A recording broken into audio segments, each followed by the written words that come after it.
English channel পেরিয়ে একদিনে যুক্তরাজ্যে পা রেখেছে প্রায় ১২০০ অভিবাসী। ব্রিটেনের স্বরাষ্ট্র মন্ত্রণালয় জানিয়েছে, গত শনিবার ১,১৯৪ জন অভিবাসী ১৮টি ছোট নৌকায় করে দেশটিতে পৌঁছেছেন। চলতি বছর এখন পর্যন্ত একদিনে এটি সর্বোচ্চ সংখ্যক অভিবাসন প্রত্যাশীর ইংলিশ চ্যানেল পেরিয়ে যুক্তরাজ্যে প্রবেশের ঘটনা। রোববার ১ জুন এক প্রতিবেদনে এই তথ্য জানিয়েছে ব্রিটিশ সংবাদ মাধ্যম বিবিসি। এদিকে একদিনে এত বেশি সংখ্যক অভিবাসীর প্রবেশের ঘটনায় গভীর উদ্বেগ প্রকাশ করেছেন ব্রিটেনের প্রতিরক্ষামন্ত্রী জন হিলি।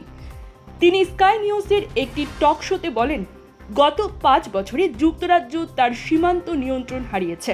তিনি আরও বলেন, অভিবাসীদেরকে যেভাবে চোরা কারবারিরা ট্যাক্সির মতো তুলে এনে চ্যানেল পার করাচ্ছে তা খুবই ভয়ঙ্কর ও উদ্বেগজনক। যুক্তরাজ্যের স্বরাষ্ট্র মন্ত্রণালয়ের তথ্য অনুযায়ী চলতি বছর এখন পর্যন্ত ১৪,৮১১ জন অভিবাসন প্রত্যাশী চ্যানেল পার হয়েছেন, যা গত বছরের এই সময়ের তুলনায় ৪২% বেশি। আর ২০২৩ সালের তুলনায় এই সংখ্যা প্রায় দ্বিগুণ। প্রতিরক্ষা মন্ত্রী হিলি জানান, ফ্রান্সের সঙ্গে যুক্তরাজ্যের একটি সমঝোতা হয়েছে।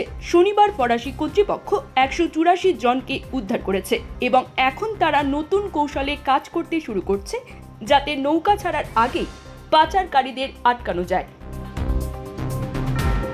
এদিকে ব্রিটেনের স্বরাষ্ট্র মন্ত্রণালয় জানিয়েছে, এই বিপজ্জনক নৌকাযাত্রা বন্ধ করাই আমাদের সবার লক্ষ্য, কারণ এটা মানুষের জীবনের ঝুঁকি বাড়ায় এবং সীমান্ত নিরাপত্তা দুর্বল করে।